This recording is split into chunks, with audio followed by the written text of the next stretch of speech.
त मुझे पुट खे हमादुल्लाह बचायो आ। वाकई तो खां या गलती थी आ? चे हा साईं। फरमायो पुट ईमान हलियो वई, शैतान जो तुझे मथा हमलो थियो आहे, निकाह भी तुझो खत्म थियो, जेका तुझी असा सा बैयत हुई जिक्र वारी उहा भी खत्म थी वई। फरमायो पुट तौबा कर, इस्तिगफार कर, रब जे दर ते अखिन मां लुढ़क हार ऐं ॿीहर कलमो पढ़। हज़रत उस्मान मरवंदी खां साईं तहां जो दर्जो वधीक या असा जे मुर्शिद मुरब्बी ताज महमूद अमरोटी जो दर्जो वधीक है त हज़रत उस्मान मरवंदी था फरमाइन त सचल फकीर तुझे मुर्शिद ताज महमूद अमरोटी जेड़ा मानू जह दौर में असा रहूं था ये आम इंसान हैं, आम मानून जे दर्जे में हो, लेकिन अज ताज महमूद अमरोटी जो दर्जो उस्मान मरवंदी खां कई हिस्सा वधीक है। अल्हम्दुलिल्लाह नहमदुहु व नस्तईनुहु व नस्तगफिरुहु व नुमिनु बिही व नतवक्कलु अलैहि व नऊज़ु बिल्लाहि मिन शुरूरि अनफुसिना व मिन सय्यिआति अअमालिना। मन यहदिहिल्लाहु फला मुज़िल्ल लहु व मन युज़लिल्हु फला हादिय लहु व नशहदु अल्ला इलाहा इल्लल्लाह व नशहदु अन्न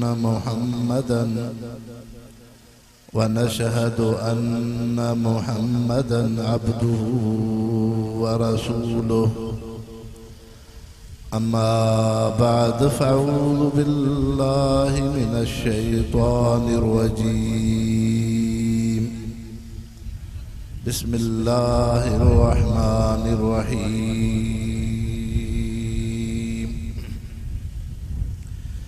हुवल्लज़ी अरसल रसूलहु बिल-हुदा व दीनिल हक़्क़ि लियुज़हिरहु अलद्दीनि कुल्लिहि वकफ़ा बिल्लाहि शहीदा। क़ाल नबी सल्लल्लाहु अलैहि वसल्लम बदअल इस्लामु गरीबन फसयऊदु कमा कान फतूबा लिल गुरबाए। फ़क़ालू या रसूलल्लाहि मनिल गुरबाओ? क़ाल अल्लज़ीन युस्लिहून मा अफ़सदन नासुद्दीन औ कमा क़ाल नबी सल्लल्लाहु अलैहि वसल्लम। दोस्त अहबाब दिल जी मोहब्बत सां दुरूद शरीफ पढ़ो। अल्लाहुम्मा सल्लि अला सय्यिदिना मुहम्मदिन नबिय्यिल उम्मी व आलिहि व बारिक व सल्लिम अदद कुल्लि मअलूम लक दाइमन अबदा। जामिया अरबिया हिफ्ज़ुल कुरान मारक भाई दे दीनी इज्तिमा में बिरादर मौलाना मोहम्मद इसहाक साहब जे मीज़बानी में इलाक़े की जमात उलमा इकराम तशरीफ़ फरमा हैं। अल्लाह करीम असांजे इन्हनि नौ निहाल नौजवान उलमा जे इल्म ऐं अमल में अल्लाह से बरकतू अता फरमाए। जेके अज हिन दीनी इज्तिमा में उलमा ऐं हुफ़ाज़ ताजपोशी जो शरफ़ हासिल कंदा, रब करीम उन्हनि खे असलाफ़ जे नक्शे कदम ते दीन जो ख़ादिम बणाए ऐं अल्लाह करीम तव्हां असांजी दुनिया आख़िरत रोशन फरमाए। सब खां पहिरियां अवां सिंध में रहंदड़ सभिनी सिंधी भाउरनि सिंधी क़ौम खे लख हा मुबारकूं हुजनि दरियाए सिंध जे फतह ऐं कामयाबी जे लाइ। ख़ुसूसन जमीयत उलमा इस्लाम जे सूबाई क़यादत खां वठी उन अदना कारकुन ऐं वर्कर ताईं जन सुबह शाम इन शइ जी मेहनत ऐं काविश कई। जॾहिं बि जमात उन्हनि खे सॾियो, उन्हनि न गर्मीअ खे ॾिठो न उस खे ॾिठो। ॾुख ऐं शिदत ऐं तकलीफ़ में जमात जे हुक्मनि ते लबैक चई एहतिजाजी धरणनि ऐं रोडनि रस्तनि ते निकिरी आया।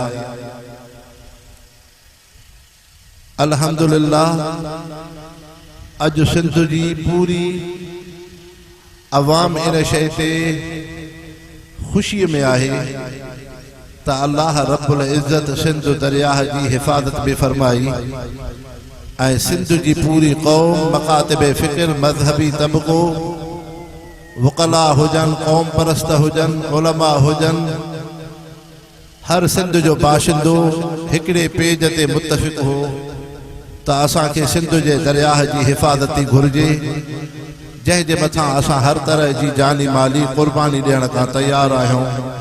अल्लाह साईं इन दीनी हमीयत ऐं जज़्बनि खे रब साईं हमेशह नसल दर नसल सिंधी क़ौम जे अंदरि आबाद फरमाए। मुसलमान भाइरो, अल्लाह रब्बुल इज़्ज़त तव्हां असांखे दीन इस्लाम सां नवाज़ियो आहे ऐं अल्लाह जी मनशा ऐं घुर इहा आहे त आख़िरी रसूल ख़ातमुन नबीयीन हज़रत मुहम्मद करीम सल्लल्लाहु अलैहि वसल्लम उन्हनि जो दीन दुनिया जे कुंड कुड़छ ते पहुचे। हज्जतुल वदा जे मौक़े ते पैगंबर करीम सल्लल्लाहु अलैहि वसल्लम पंहिंजे उन मुख़लिस जमात सहाबा इकराम रिज़वानुल्लाहि अलैहिम अजमईन जेके क़यामत ताईं ईंदड़ इंसाननि जे लाइ नमूनो आहिनि। हज़रत इमाम मालिक था फरमाइनि ला यसलहु आख़िरु हाज़िहिल उम्मह इल्ला बिमा सलह अवलुहा। जंहिं बि दौर में तव्हां मुसलमान हुजो, लेकिन तव्हां जी इज़्ज़त, तव्हां जी तरक़ी, तव्हां जी फलाह, तव्हां जी बहबूदी पहिरियनि मुसलमाननि सहाबा इकराम जे नक्शे क़दम ते आहे। जियां उन्हनि में तक़वा हुई, सब्र हो, यकीन हो, इबादत हुई, ज़ुहद हो, ईसार हो, अखलाक हो, अल्लाह ऐं रसूल सां निस्बत हुई, हर दौर में मुसलमान सहाबा इकराम जे नक्शे क़दम ते पंहिंजी ज़िंदगी गुज़ारियो। ला यसलहु आख़िरु हाज़िहिल उम्मह इल्ला बिमा सलह अवलुहा। त तव्हां सां उम्मत मुस्लिमह जी इज़्ज़त ऐं तरक़ी सहाबा इकराम जे नक्शे क़दम ते आहे। ख़ुद अल्लाह जे रसूल फरमायो सतकून फी उम्मती सलासून व सबईन फ़िरक़ा कुल्लुहुम फ़िन्नार इल्ला फ़िरक़तुन वाहिदा क़ील मन हुवा या रसूल अल्लाह क़ाल मा अना अलैहि व असहाबी। फरमायो मुंहिंजी उम्मत में 73 टोला थींदा, सब जहन्नमी हूंदा, हिकिड़ी जमात हक़ ते। कहिड़ी? मा अना अलैहि व असहाबी, जेका मां मोहम्मद मुस्तफ़ा मुंहिंजे सहाबा इकराम जे नक्शे क़दम ते हुजे। तंहिंजे करे मुसलमानो ख़ुदि अल्लाह साईं क़ुरान शरीफ़ में फरमायो आमिनू कमा आमन अन्नास, ईअं ईमान आणियो जीअं महबूब मुस्तफ़ा जी जमात सहाबिन सगोरन ईमान आणियो। जीअं उन्हनि में ईमान हो, अहिड़ी ईमान जी ख़ूबी। हज़रत जाबिर बिन अब्दुल्लाह रज़ियल्लाहु अन्हु सहाबी हिन। ख़बर थी पए त हीअ फिलाणी हदीस फिलाणे सहाबीअ वटि आहे। उन हदीस जे लाइ सहाबी सगोरो मदीने तय्यबा खां सफ़र थो करे महीने जो, उन सहाबीअ जे दरवाज़े ते वञी वेहे थो। लेकिन उन हिकिड़ी हदीस जे मिलण खां बाद सहाबी वापसि थो अचे, पंहिंजी जान माल इज़्ज़त आबरू खे मुहम्मद मुस्तफ़ा जे हदीस जे मथां क़ुर्बान थो करे। अजीब सहाबा इकराम जूं मुशक़तूं आहिनि। हज़रत अबू हुरैरा रज़ियल्लाहु अन्हु, उहे अमीरुल मोमिनीन फिल हदीस सहाबी आहिनि।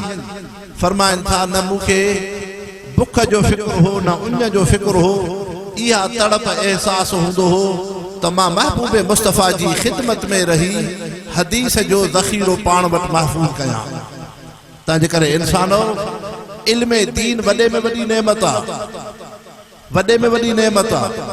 ऐं इंसानो अल्लाह से कुरान शरीफ में फरमायो वल्लदीन जाहदू फीना लनहदियन्नहुम सुबुलना जेके इंसान असां जे रस्ते में मेहनत कंदा असां उन्हनि खे उहो मक़ाम ॾींदा हूं यानी जेको मुसलमान उन जो बचड़ो चाहींदो त मुंहिंजो बच्चो हाफ़िज़ कुरान थे आलिम दीन थे दीन जो खादिम बणे इस्लाम जो सिपाही बणे त अल्लाह से फरमाए थो असां उनखे उहो मक़ाम ॾींदासीं ऐं मुसलमानो ये मदारिस दीनिया जंहिंमें मुसलमान जा बचड़ा था पढ़नि हुज़ूर सल्लल्लाहु अलैहि वसल्लम जा मेहमान इन्हनि जो एॾो वॾो शरफ़ ऐं फज़ीलत है जो पैगंबर करीम सल्लल्लाहु अलैहि वसल्लम फरमायो मन जाअहुल मौत वहुव यतलुबुल इल्म लियुहया बिहिल इस्लाम फबैनहु व बैनन नबिय्यीन दरजतुन वाहिदा फिल जन्नह वो मुसलमान जो बचड़ो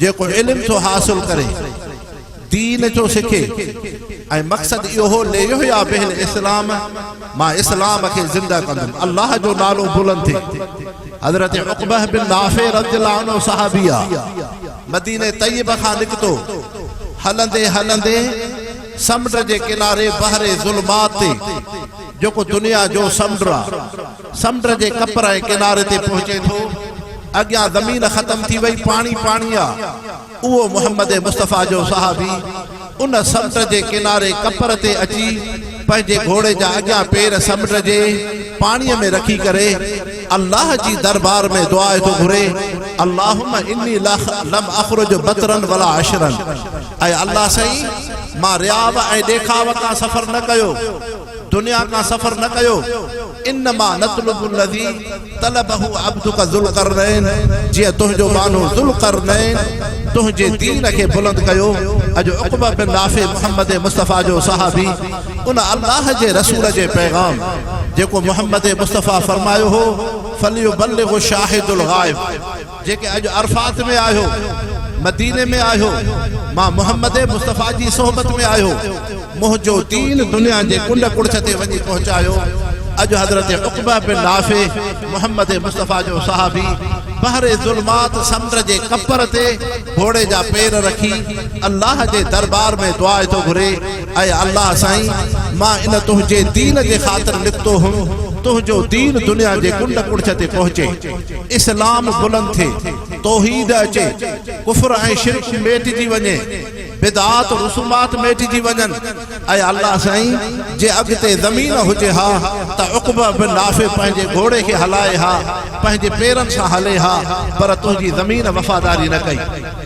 इहा मोहम्मद मुस्तफ़ा जी जमात आहे इतां मालूम थो थिए जॾहिं मुसलमान जा बचड़ा इल्म ऐं दीन जी दौलत सां मुनव्वर थियनि क़ुरान सां त पोइ दीन जे हुसूल खां बाद उन्हनि खे घरनि में नाहे वेहणो दीन जी तबलीग करणी आहे पंहिंजे क़स्बात इलाक़नि में वञी मस्जिदनि खे आबाद कयो क़ुरान पाक जो दर्स जो उम्मत जी रहबरी कयो मुसलमाननि खे दीन सेखारियो ख़ासि तरह सां ही दौर जेको इल्हाद जो दौर आहे फितननि जो दौर आहे अॼुकल्ह जे इंसान खे अक़ीदे ईमान जी काई ख़बर कोन्हे दुनिया पैसे इंसान खे एतिरो दीन खां गाफ़िल कयो तॾहिं अल्लाह जे रसूल फरमायो इन्नी ला अख़ाफ़ु अलैकुमुल फ़क़्र वलाकिन अख़ाफ़ु अलैकुमुद दुनिया मां मोहम्मद मुस्तफ़ा खे तव्हांजे गुरबत ऐं फ़क़ीरी जो डपु कोन्हे दुनिया ऐं दौलत जो डपु आहे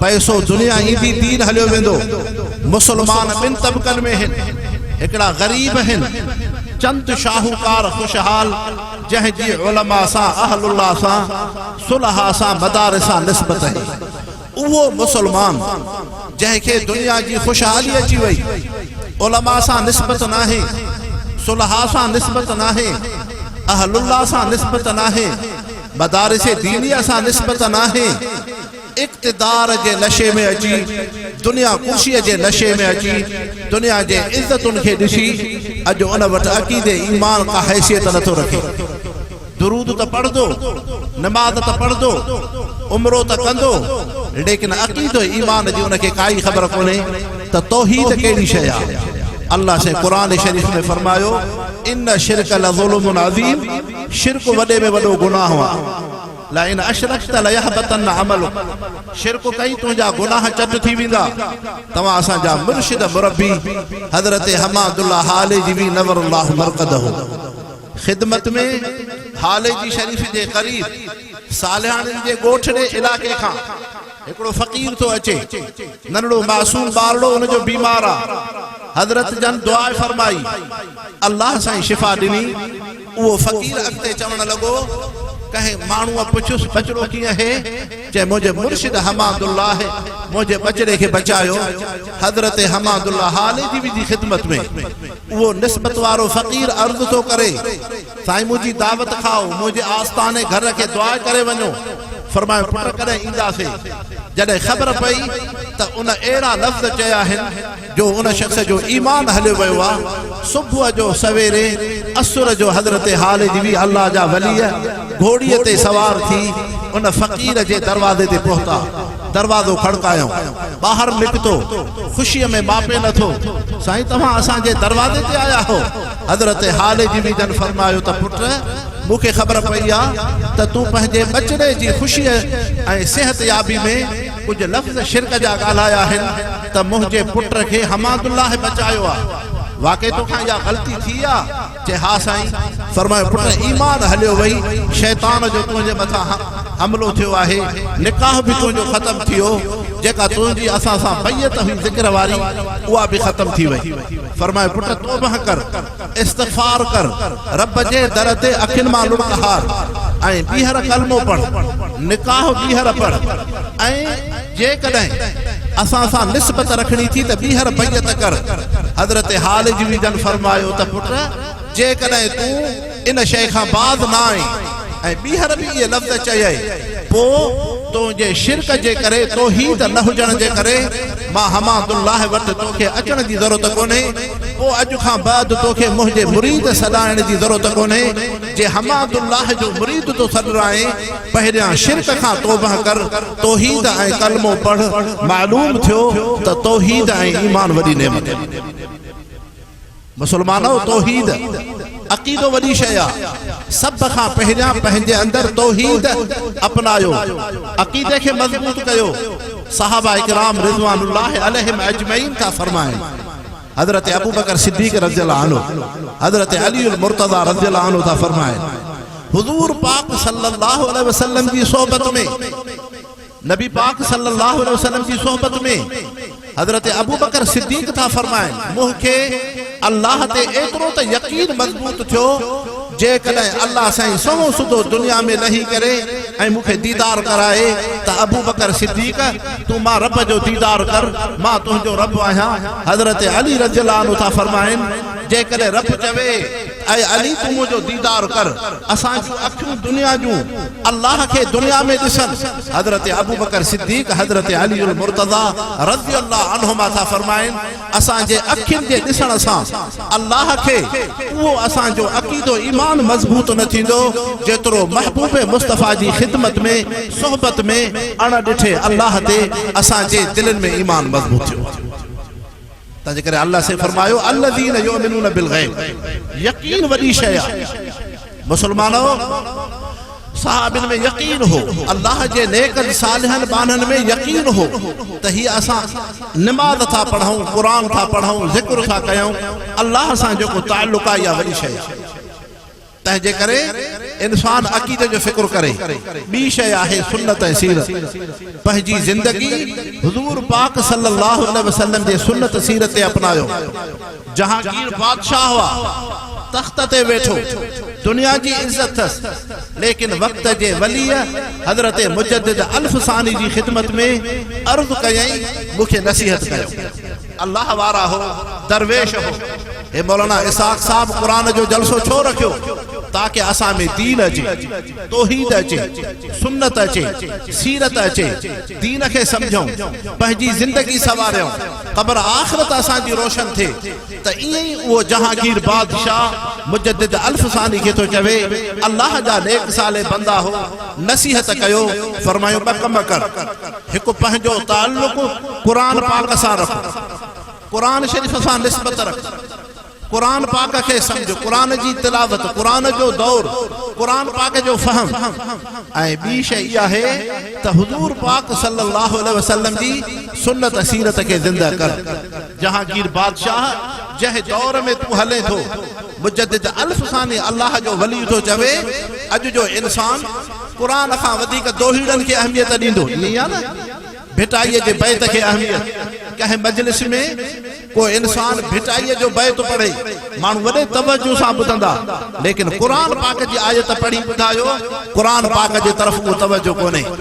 ऐं ॿियो हज़रत मुजद्दिद अल्फ सानी फरमायो, जहांगीर जेकॾहिं तू को अमल करे, खैर खैरात करे, त खैर खैरात भी भली शइ आहे, पर खैर खैरात खां महबूब मुस्तफ़ा जे सुन्नत सीरत के ज़िंदा कर, इहा शइ वॾी। कई इंसान आहिनि अल्लाह से उन्हनि खे उम्र जी सआदत नसीब कंदो आहे, हालांकि नफ़ली इबादत आहे, हरमैन शरीफ़नि जी ज़ियारत जो शरफ़ थो थिए। अहिड़े मुसलमान उन उम्र जी सआदत खां बाद खैर त करे थो, देग त लाहे थो, दीन जो जलसो त रखराए थो, लेकिन इनखे चओ पंहिंजे चेहरे ते महबूब मुस्तफ़ा जी सुन्नत के ज़िंदा कर, सुन्नत हुनखे ॾुखी थी लॻे। तंहिंजे करे न इंसानो, अल्लाह जे रसूल फरमायो, मन अहया सुन्नती इंद फसाद उम्मती फलहु अज्र मिअत शहीद। जंहिं मुंहिंजे सुन्नत के ज़िंदा कयो, उनखे 100 शहीदनि जो सवाब मिलंदो। तंहिंजे करे हे फितननि जो दौर आहे, इन्हनि जो बचाव इहो आहे, अक़ीदे ईमान जो तहफ़ुज़। पंहिंजी ज़िंदगीअ में हुज़ूर पाक सल्लल्लाहु अलैहि वसल्लम जे सुन्नत सीरत खे अपनायो। मुसलमानो, इल्म दीन एडी वॾी नेमत आहे। अहिड़ा उलमा दुनिया में रहिया आहिनि जन न बुख खे ॾिठो, न फाके खे ॾिठो, न सहूलतुनि खे ॾिठो, बस दीन जा ख़ादिम रहिया। हज़रत अल्लामा आलूसी रहमहुल्लाह आलिम दीन आहे, रूहुल मानी जो मुसन्निफ लेखक, इहो उहो आलिम दीन आहे मुसलमानो जंहिं चंड जी रोशनाईअ ते कुरान पाक जो तफ़सीर लिखियो हो। एॾो ग़रीब मिस्कीन तेल जा पैसा न हस, ॾीए जा पैसा न हस, चंड जी रोशनाईअ ते ऐं कुरान पाक जो तफ़सीर थो लिखे।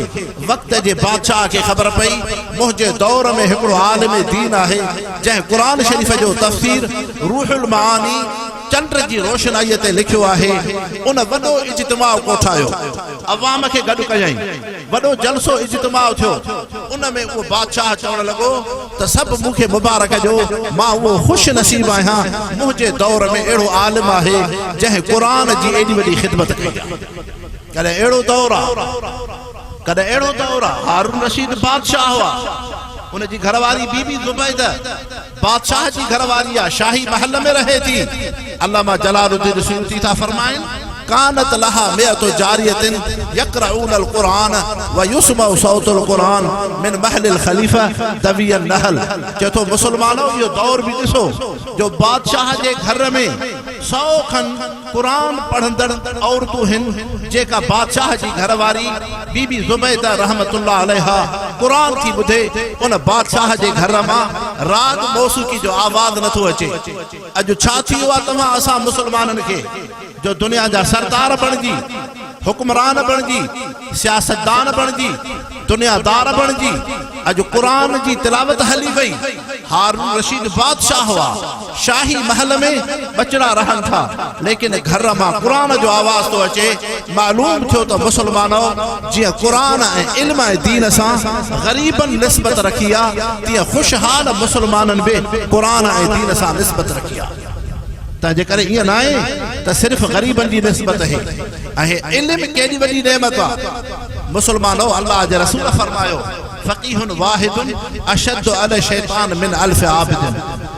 1000 आबिद खां हिकिड़ो आलिम दीन जंहिंखे दीन जी फ़क़ाहत सम्झ हासिल थिए, इहा शइ वॾी आहे।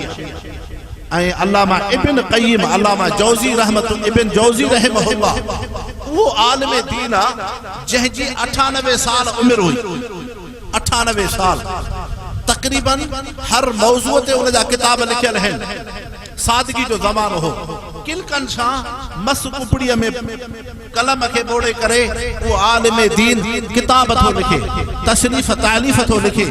लेकिन इहो आलिम दीन जॾहिं उन जी तसनीफ़ तालीफ़ खे उन जे 98 साल जी उमिरि खे भेटियो वियो उलमा इकराम इहो नतीजो अख़ज़ कयो ॼण रोज़ानो 17 सुफ़ा इन आलिम दीन लिखिया आहिनि 17 सुफ़ा 98 साल जी उमिरि खे तसनीफ़ तालीफ़ सां शुमार कयो वियो लेकिन जॾहिं इहो आलिम दीन वफ़ात थो करे इन जे हथ ते 1.5 लख माण्हू गैर मुस्लिम कलमो पढ़ी मुसलमान थिया 1.5 लख इंसान लेकिन जॾहिं मुसलमानो हिन जी वफ़ात थी जनाज़ो थियो उन जनाज़े में हज़ारे मुसलमान अचन था पर मुसलमानो इन आलिम दीन जे खिदमत गुज़ार इंसान जे जनाज़े में सिर्फ़ इंसान शरीक न थिया पखी वलरन जा वलर लश्करन जा लश्कर उन जे जनाज़े में आया आलिम दीन जे जनाज़े के मय्यत के पखी पंहिंजो खंभ पर हणी मथों बीहन था अॼु तव्हां असां हिन दीनी इज्तिमा में तंबूअ जे छांव जे हेठां वेठा हूं लेकिन अल्लामा इब्न जोज़ी जे जनाज़े में मुसलमान जनाज़ो था पढ़न उलमा जनाज़ो था पढ़न दीनदार जनाज़ो था पढ़न मथों छांव पखिन जे परन जी आहे जॾहिं उन जो जनाज़ो खणन था पखिन जी छांव गॾु हले थी जॾहिं कब्रिस्तान में दफ़नाइन था मथों पखिन जे परन जी छांव आहे जॾहिं इन मंज़र के गैर मुसलमान ॾिठो अजीब मुसलमान आहे वॾो आलिम दीन जंहिंसां इंसान त मोहब्बत रखन था मुसलमान त मोहब्बत रखन था पर पखी भी उन सां मोहब्बत था रखन इन मंज़र के ॾिसी 20,000 गैर मुस्लिम कलमो पढ़ी मुसलमान मुसलमानों उलमा जो एडी वडी खिदमत है त मालूम थे तो दीन वडे में वडी नेमत आ अल्लाह से तमा असा जे खिते के इल्म ए दीन सा नवाज़ियो आ सिंध जी सकाफत इल्म सिंध जी सकाफत दीन सिंध जी सकाफत मोहम्मद मुस्तफा जे दीन सा निस्बत है उहा हदीस जी मसनद मस्जिद नबवी जिथे हजरत अनस बिन मालिक रज़ियल्लाहु अन्हु सहाबी हदीस जो दर्स दे जिथे हजरत अबू हुरैरा रज़ियल्लाहु अन्हु सहाबी दर्स हदीस दे जिथे हजरत इमाम मालिक इमामुल हिजरह रहमहुल्लाह हदीस जो दर्स दे उन मसनद ते तमा जी सिंध जा वड़ा वड़ा उलमा हजरत अबुल हसन कबीर हजरत अबुल हसन सगीर हजरत मोहम्मद हयात उए सिंधी आलिम हैं उन मसनद ते वेही महबूब मुस्तफा जे हदीस जी खिदमत था करन रोज़े पाक जे सामो मस्जिद नबवी में उए सिंध जा आलिम जन जा हाशा स्याए सिता जे लिखियल हैं त इंसानो सिंध जे उलमा वडे में वडी दीन जी खिदमत कई आ पर एकड़ो वो आलिम दीन हजरत रबी बिन सबी रहमहुल्लाह मुसलमानो है वो आलिम दीन है अल्लामा कश्फ जुनून वारो फरमाए तो इन अव्वल मन बवब रबी बिन सबी फिल बसरा फरमाए तो पहरिया हदीस के किताबी शक्ल में आणी दड़ वो सिंधी आलिम है रबी बिन सबी जह जो ताल्लुक सिंध जी धरती से है मालूम थे तो हदीस पाक के किताबी शक्ल में आणी दड़ वो भी सिंधी आलिम है अचो दारुल उलूम देवबंद जो तरफ जह जो फैज दुनिया जी कुंड कुड़छ में आ हजरत नानोतवी हजरत रशीद अहमद गंगोही रहमहुल्लाह जने बुनियाद था रखन अवा जे सखर जे अंदर आलिम दीन हजरत अब्दुल रहमान सखरवी रहमहुल्लाह जी खिदमत में अचन था हलो देवबंद शरीफ मदरसे जो बुनियाद था रखूं उन ये देवबंद जो इल्म दीन जो मरकज उन जे दुआउन में तमा जे सिंध जे आलिमन जे दुआउन जा हथड़ा हैं उए तमा असा जा मुर्शिद मुरब्बी हजरत अमरोटी रहमहुल्लाह हजरत हालिदी रहमहुल्लाह जह पंहिंजे फकीरन ऐं पंहिंजे निस्बत रखंदड़ इंसानन के सिर्फ अल्लाह जे जिक्र सा न जोड़ियो इल्म ऐं दीन सा जोड़ियो कुरान पढ़ो दीन सीखो मदारिस जो बुनियाद रखो ये तमाम मदारिस उन अकाबिर असलाफ जो फैज़ हैं लेकिन तमा असा के उन अकाबिर असलाफ इहो भी सबक दिनो त अंग्रेज का पंहिंजी आजादी हासिल कयो दीन जे दुश्मनन सा अखिन में मिलाए दीन जा मुहाफिज थियो इहो एलाए कलमतुल्लाह जो ऐलान बुलंद करणो यो वडे में वडे जिहाद है अल्लाह जे रसूल फरमायो अफजलुल जिहाद कलिमतु हक़्क़िन इंद सुल्तानिन जाइर जालिम हुक्मरानन के हक चवण यो वडे में वडो जिहाद है अज हजरत मौलाना फजलुर रहमान साहब दामत बरकातुल आलिया पूरे उन्हीअ मुस्लिम हुक्मरानन खे जंजोड़नि था त उन मज़लूम फ़लस्तीन जी हिमायत छो था कयो। अॼु तहां जूं हमदर्दियूं इसराइल अमेरिका सां छो आहिनि? अरब दुनिया जे धरतीअ में वञी करे उते अरबन खे हज़रत मौलाना फज़लुर रहमान साहब जंजोड़नि था, तव्हां असांजे हुक्मराननि खे जंजोड़नि था। पर पाकिस्तान जे अंदरि मुख़्तलिफ़ मज़हबी मकातिब फ़िक्र खे गॾु करे इत्तिहाद उम्मत में आणे मीनारे पाकिस्तान खां इहो पैगाम था ॾियनि त हे पाकिस्तान जी धरती उहा धरती आहे जिथे जनम वठंदड़ मज़हबी तबको फ़लस्तीन सां हमदर्दी रखे थो, इसराइल जो मुखालिफ़ आहे।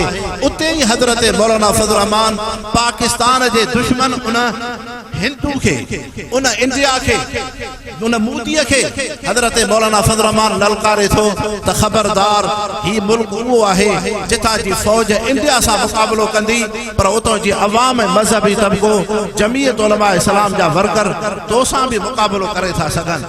उहे इंसान जेके गऊं जी पूॼा करनि, जेके मोदी उहो इंसान जेके गऊं जे मुट खे पीए, उनखे कहिड़ी ताक़त आहे मुसलमाननि सां जंग करे, मुसलमाननि सां मुक़ाबिलो करे, जेकॾहिं हिकिड़े अल्लाह ते यकीन करनि, अल्लाह सां ताल्लुक़ रखनि, तंहिंजे करे इंसानो जिहाद वॾे में वॾी नेमत आहे। केतिरी नेमत आहे। अल्लाह जे रसूल फरमायो लग़दवतुन फी सबीलिल्लाह औ रौहतुन खैरुम मिन दुनिया वमा फीहा। जिहाद में तहांजी सुबुह तहांजी शाम दुनिया खां वधीक है। हिकिड़ो मुसलमान घर में तो कुरान पढ़े, उहो मुजाहिद जेको मैदान जिहाद में 1000 खन कुरान जूं आयतूं पढ़े, तुंहिंजे मुंहिंजे कुरान पाक जे ख़त्मन खां उनजो दर्जो वधीक है। उहो मुजाहिद जेको मैदान जिहाद जी ज़मीन ते सजदो ॾे थो, तुंहिंजे मुंहिंजे घर मस्जिद में सजदो ॾियूं, उन जी इबादत वधीक है। हज़रत अब्दुल्लाह इब्न अब्बास खां रिवायत है, हुज़ूर पाक सल्लल्लाहु अलैहि वसल्लम फरमायो उहो मुसलमान मुजाहिद खे घोड़ो वठी ॾिनई, तोणी घर में वेठो आहे, इनखे सवाब मुजाहिद जो मिलंदो। उहो मुसलमान जंहिं मुजाहिद खे तलवार वठी ॾिनी, हिन जी तलवार क़यामत जे ॾींहुं ईंदी, उन जे मुंह में ज़ुबान हूंदी ऐं उहा तलवार ॻाल्हाईंदी, मां फिलाणे मुसलमान जी तलवार आहियां, मूंखे मैदान जिहाद में मोकिलियो है। ईअं अल्लाह जे रसूल फरमायो जंहिं मुसलमान तीर मोकिलियो मैदान जिहाद में इस्लाम जे तहफ़ुज़ उम्मत मुस्लिम जे हिफ़ाज़त जे लाइ, इन तीर खे अल्लाह साईं क़यामत जे ॾींहुं उहुद जबल जेतिरो वधाईंदो। ईअं अल्लाह जे रसूल फरमायो जंहिं मुसलमान ज़िरह ॾिनी, ढाल ॾिनी, घोड़ो मोकिलियई, अल्लाह से उन ज़िरह खे क़यामत जे ॾींहुं अलम ऐं झंडो करे ॾींदो, उन मुजाहिद जे लाइ मुसलमान जे लाइ गवाही ॾींदो। इन जे करे सहाबिन सगोरन खे शहादत सां शौक़ हो, शहादत सां निस्बत हुई। हज़रत अब्दुल्लाह इब्न रवाहा रज़ियल्लाहु अन्हु सहाबी हैं। हुज़ूर पाक सल्लल्लाहु अलैहि वसल्लम फरमायो इब्न रवाहा फिलानी जंग में वञ, ऐं अल्लाह जे नबी सहाबिन खे ख़ुशख़बरी ॾिनी, इहो मुंहिंजो सहाबी उन जंग में शहीद थींदो। हज़रत अब्दुल्लाह इब्न रवाहा खे यकीन थियो अल्लाह जे नबी शहादत जी ख़ुशख़बरी ॾिनी आहे। हाणे सहाबी हिकिड़ी तमन्ना कई, कहिड़ी तमन्ना? इहा तमन्ना कयई त ज़िंदगी जो आख़िरी जुमो मस्जिद नबी में महबूब मुस्तफ़ा जे पोयां पढ़ी पोइ जिहाद ते वञा। इहा ख़बर महबूब मुस्तफ़ा खे पई। पाण सल्लल्लाहु अलैहि वसल्लम फरमायो अब्दुल्लाह इब्न रवाहा तूं बराबर मां अल्लाह जे नबीअ जे पोयां मस्जिद नबी में जुमो पढ़े तोखे सवाब अजुर मिलंदो, लेकिन जेकॾहिं तूं उन जंग में वञे हा जिहाद में सुबुह जे पहर में तोखे अजुर ऐं सवाब मस्जिद नबी खां वधीक मिले हा, मां मोहम्मद मुस्तफ़ा जे पोयां जुमे पढ़ण खां वधीक तोखे सवाब मिले हा, जो तूं अल्लाह जे नाले खे बुलंद करण जे लाइ मैदान जिहाद में वञे। तंहिंजे करे मुसलमानो जिहाद वॾे में वॾी नेमत आहे। तव्हां असांजा मुर्शिद मुरबी हज़रत अमरोटी रहमहुल्लाह, हज़रत हालिजमी जो फ़कीर, सचल फ़कीर जंहिंखे अल्लाह से कश्फुल क़ुबूर जो इल्म ॾिनो हो, हज़रत उस्मान मरवंदी लाल शाहबाद कलंदर जी मज़ार ते अचे थो, ख़त्मो पढ़े थो, मुकाशिफ़ो थिए थो, अल्लाह जे वलीअ खां पुछे थो, हज़रत उस्मान मरवंदीअ खां साईं तहां जो दर्जो वधीक या असांजे मुर्शिद मुरबी ताज महमूद अमरोटी जो दर्जो वधीक है त हज़रत उस्मान मरवंदी था फरमाइन त सचल फ़कीर तुझे मुर्शिद ताज महमूद अमरोटी जहिड़ा माण्हू जंहिं दौर में असां रहूं था ये आम इंसान आहिनि, आम माण्हुनि जे दर्जे में हो, लेकिन अॼु ताज महमूद अमरोटी जो दर्जो उस्मान मरवंदीअ खां कई हिसा वधीक है। सचल फ़कीर तो पुछे छाजे करे असांजे मुर्शिद मुरबी ताज महमूद अमरोटी जो दर्जो वधीक थियो, चे उन अंग्रेज सां जिहाद जो ऐलान कयो, जंग जो ऐलान कयई। अॼु उन जिहाद जे करे हज़रत अमरोटी जो दर्जो उस्मान मरवंदी लाल शाहबाद कलंदर खां भी वधीक। मुसलमानों, जिहाद वॾी नेमत आहे। जेसि ताईं उम्मत मुस्लिम में जिहाद हूंदो, दीन जो जज्बो हूंदो, पंहिंजी जान माल इज्जत आबरू दीन ते कुर्बान। बच्चन के दीन पढ़ायो, इल्म सिखो, जहालत सां मुकाबलो कयो, बिदात सां मुकाबलो कयो, नबी जे दीन सुन्नत के जिंदा कयो, पंहिंजो पैसो दीन में खर्च कयो। अड़े तरीके से जिहाद बिल क़िताल अज फलस्तीन जा जेके मज़लूम मुसलमान जंग था करन उनन की फजीलत दर्जो तोखा मुखा वधीक है। छा जिहाद की फजीलत है? आखिरी गाल अर्ज करे तमा इजाजत तो वठा।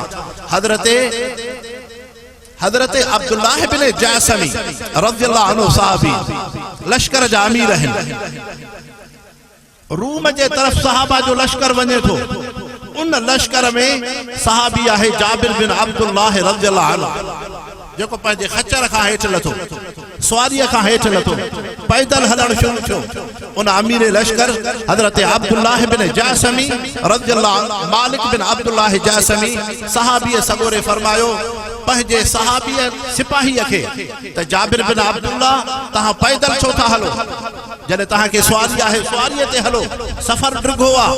हज़रत जाबिर बिन अब्दुल्लाह सहाबी सगोरो थो फरमाए साईं मालिक बिन अब्दुल्लाह जासमी हुजूर पाक सल्लल्लाहु अलैहि वसल्लम फरमायो जेको मुजाहिद इस्लाम दीन जे बुलंदी जे लाइ जिहाद में हले थो ऐं हलंदे हलंदे जे उन्हनि जे पेरनि खे मिटी लगी, दज़ लगी, गुबार लगो, उन पेरनि ते जहन्नम जी बाहि हराम आहे, जहन्नम में उहे पेर न वेंदा।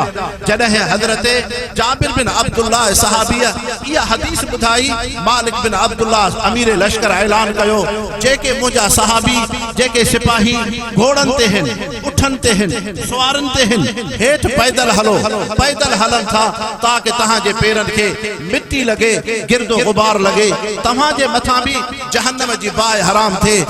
सहाबा फरमाइनि था एतिरो ड्रिघो अरसो असां पैदल हलियासीं, एतिरो ड्रिघो अरसो पेरनि में फलूसड़ा निकता, लेकिन तॾहिं बि सहाबा खे इहो शौक़ हो ताकि असांजे पेरनि खे जिस्म खे मिट्टी लगे। हज़रत अनवर शाह कश्मीरी रहमहुल्लाह था फरमाइनि सुल्तान यज़दान बादशाह हुआ जंहिं 72 जंगियूं गैर मुस्लिमनि सां लड़ियूं। जॾहिं मैदान जिहाद में वेंदो हो ख़ासि हिकिड़ी कमीस पाईंदो हो, चोलो पाईंदो हो, जिहाद खां मोटे वो चोलो लाहे, पोइ जॾहिं मैदान जिहाद में वञे जेका कमीस पाए उन कमीस खे जेका मिट्टी लॻेसि, गिरदो गुबार लॻेसि, मैदान जिहाद में उन मिट्टीअ खे महफ़ूज़ करे रखंदो हो। 72 जंगियुनि में जंहिं शिरकत कई, जॾहिं वफ़ात जे वेझो थियो पोयां वसियत कयई जॾहिं मां जिहाद में वियो हुउमि उन वक़्त में मुंहिंजे चोले खे जेका मिट्टी ऐं गुबार लॻो हो उहो मां महफ़ूज़ करे रखियो आहे। जॾहिं मां फौत थी वञा कफ़न में कबर में उहा मुंहिंजे जिहाद वारी मिट्टी रखिजो। मन हिन जिहाद जे मिट्टी जे करे सुल्तान यज़दान बादशाह खे अल्लाह साईं जन्नत ऐं रज़ा जो फ़ैसिलो। मुसलमानों, जिहाद एडी वॾी नेमत आहे, तंहिंजे करे अल्लाह रब्बुल इज़्ज़त तव्हां असांखे हक़ानी उलमा सां निस्बत रखी आहे, जमीयत उलमा इस्लाम सां निस्बत है। अल्लाह करीम तव्हां असांजे इन निस्बत दीनी ताल्लुक़ के आबाद करे, जेके उलमा फारिग़ थियनि अल्लाह से उन्हनि खे दीन जो खादिम बणाए, हाफ़िज़नि खे अल्लाह से दीन जो खादिम बणाए। रब करीम उम्मत मुस्लिमा में इत्तिफ़ाक़ इत्तिहाद अता फरमाए। अल्लाह से हिन इज्तिमा खे शर्फ़ क़बूलियत सां नवाज़े। वमा अलैना इल्लल बलागुल मुबीन। या अल्लाह या रहमान या रहीम, अल्लाहुम्मा अय्यिदिल इस्लाम वल मुस्लिमीन, अल्लाहुम्मा अंसुर मन नसर दीन सल्लल्लाहु अलैहि वसल्लम, अल्लाहुम्मा अख़्ज़ुल मन ख़ज़ल दीन मुहम्मदिन सल्लल्लाहु अलैहि वसल्लम वला तजअलना मिनहुम। अल्लाह से फ़लस्तीन की मदद फरमा, यहूद के नेस्तो नाबूद फरमा, अल्लाह से मुल्क पाकिस्तान जी हिफ़ाज़त फरमा। मोदी जे उन्हनि गैर मुस्लिमनि जे पलीत इरादनि खां अल्लाह से हिफ़ाज़त फरमा। या अल्लाह साईं सिंध जे दरियाह ते जेको भी सिंधी क़ौम क़ुर्बानियूं ॾिनियूं अल्लाह से उनजे क़ुर्बाननि खे क़बूल फरमा। अल्लाह से इन जमियत उलमा इस्लाम सां असांजी वाबस्तगी ताल्लुक़ अता फरमा। हज़रत मौलाना फज़ल रहमान साहब खां जमात जे अदना कारकुन ताईं सभिनी जी दुनिया आख़िरत बहितर फरमा। हस्बुनल्लाहु व निअमल वकील। सल्लल्लाहु तआला अलैहि